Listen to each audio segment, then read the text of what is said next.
دیکھیں نا پاکستان بننے کے دو فیزز ہیں. ایک تو ہے 1947 سے پہلے, ٹھیک ہے, اس میں یہ ساری باتیں آ گئی.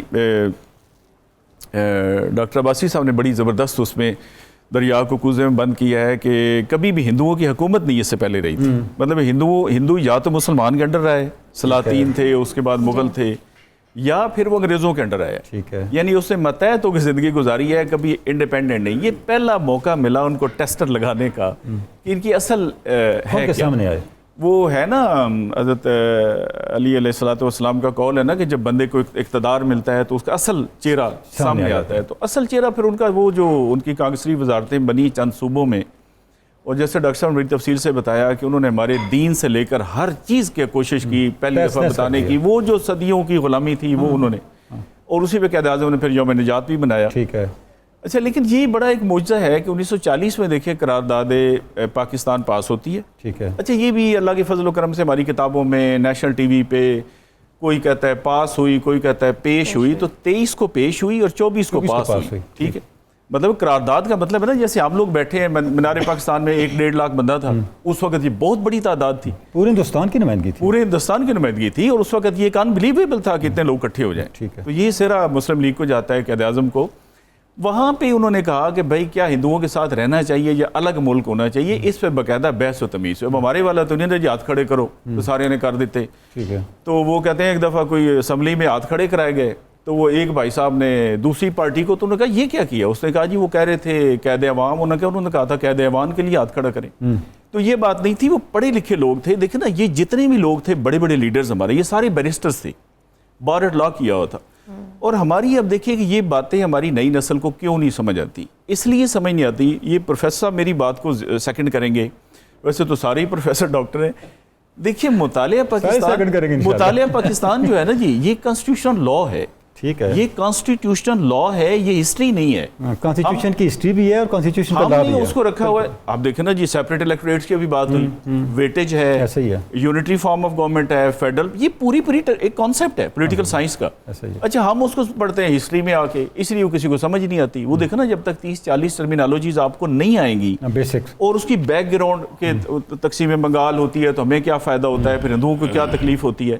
ہندوؤں نے ہر موقع پہ کوشش کی کہ ہم نے مسلمانوں کو زچ کرنا ہے, اور مسلمانوں نے ہر موقع پہ کوشش کی کہ اتحاد کو قائم رکھنا ہے. اچھا, مزے کی بات یہ ہے کہ سر سید احمد خان نے کوشش کی, پھر قائد اعظم نے کوشش کی, پھر علامہ اقبال نے کوشش کی. بالآخر یہ اتنی بری تھے ہندوؤں کا رویہ کہ انہوں نے ان کی آنکھیں خود ہی کھول دی. اینڈ پہ آ کے انہوں نے کہا جی اب ہمیں کلیئرٹی ہے کہ ہمارا علیحدہ جب تک ملک نہیں ہوتا تب تک ہمارے پاس کوئی چارہ کار. دیکھیں رائے صاحب, ہماری لیڈرشپ کہتی تھی پاکستان ہم نے نہیں بنایا, پاکستان ہندوؤں نے بنایا. ہاں, یہ بات بالکل صحیح ہے. اور دیکھیں ایک بات میں عرض کروں کہ یہ جو 27ویں والی بات ہے یہ کوئی عام بات نہیں ہے. ٹھیک ہے, دیکھیں نا 5 طاق راتیں رمضان شریف کی, وہ تو کنفرم ہے. 27ویں پہ بہت زیادہ بزرگان دین کا ہے کہ 27ویں ہی ہوتی ہے. ٹھیک ہے. اچھا, پھر 92 جو ہے, یہ چینل بھی ہم 92 پہ بیٹھے ہیں, ہمارا انٹرنیشنل کوڈ 92 ہے جو حضور اکرم صلی اللہ علیہ وآلہ وسلم کے اسم گرامی کے عادات بنتے ہیں. اچھا, اب چلیں جی باقی چیزیں تو ہم نے خود کر لیں. بھائی یہ انٹرنیشنل کوڈنگ تو ہم نہیں کرتے نا, کہ امریکہ کا کوڈ ایک ہے, کینیڈا کا ایک ہے, اگلے کا 44 ہے, اگلے کا 50 ہے, پوری دنیا جو انہوں نے لینی ہے. تو یہ کیسے ہو گیا کہ ہمارا 92 جو ہے نا 0 ہمیں ملا. تو یہ واقعی عطیہ خدا بندی ہے, لیکن آگے جو بے قدری اس کی ہم نے کی ہے وہ پھر دوسرا پارٹ ہے, اس کا نتائج بھی ہمارے سامنے نا. اچھا صاحب, جو ہم بات کر رہے تھے لاہور کا انتخاب, ابھی میرے ذہن میں ایک چیز آ رہی ہے, اس کے پیچھے علامہ اقبال بھی تھے. علامہ اقبال نے قائد اعظم کو بارہ لکھا کہ اگر آپ نے مسلم لیگ کو پاپولر کرنا ہے تو اس کا سب سے بڑا سیشن آپ لاہور میں کریں. تو اب علامہ کا تو انتقال ہو گیا. اچھا, 19 خطوط موجود ہیں علامہ کے قائد اعظم کے نام, جن میں قائد اعظم کو کنونس کیا کہ مسٹر جناح اگر آپ کے پاس پاکستان کا آپشن نہیں ہے تو پھر آپ کے پاس موت ہے. تو بلا شبہ رائے صاحب جس طرف آپ اشارہ کر رہے تھے قائد ایوان اور قائد عوام میں فرق نہیں پتہ ہو, یعنی ہماری وہ لیڈرشپ تھی جہاں ویژن اور کنوکشن جمع ہو گیا تھا. آج ہمیں اسی لیڈرشپ کی ضرورت ہے جہاں ویژن اور کنوکشن اکٹھا ہو. لیکن اب میں بتاتا ہوں کہ ہم نے ان کے ساتھ زیادتی ان کے ساتھ کیا کرنی تھی, اپنے ساتھ کی. علامہ اقبال کی کوالیفیکیشن کیا تھی؟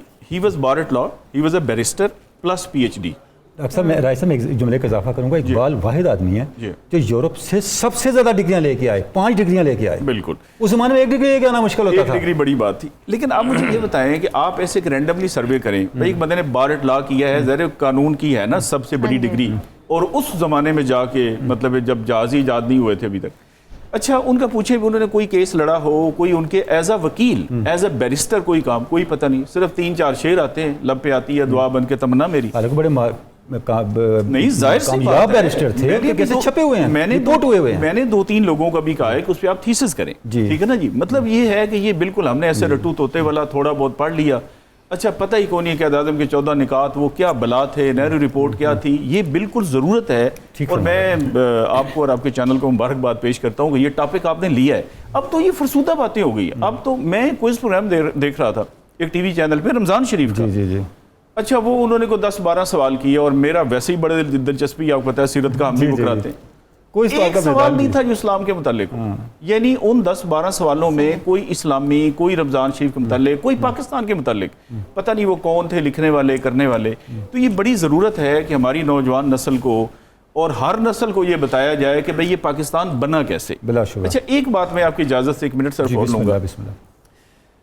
اچھا یہ ہماری ایک بڑی ڈیبیٹ ہے. ابھی پروفیسر صاحب نے بھی اشارہ کیا کہ جی قائد اعظم اسلامی چاہتے تھے, تو دوسرا کہتے ہیں نہیں, انہوں نے کہا جی مسجد مندر جدھر مرضی جائیں تو اسلام. اچھا میرا سوال ہی بالکل اور ہے. ہم فرض کر لیتے ہیں کہ قائد اعظم نہیں چاہتے تھے, ٹھیک ہے, تو قائد اعظم کو قرآن حدیث سے بڑی ہیں, قائد اعظم اللہ اور اللہ کے رسول سے بڑی ہیں.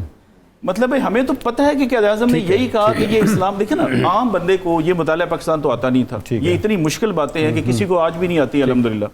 اس کو ایک ہی بات آتی تھی جو آپ نے شروع انٹرو میں کہی, پاکستان کا مطلب کیا, لا الہ الا اللہ. یہ ہر ایک بندے کو تھی کہ یار وہ ایک ایسی جگہ ہوگی جہاں پہ قرآن حدیث نافذ ہوگا. رائے صاحب آپ نے اس طرف اشارہ کیا, یہ وہ مغالطہ ہے.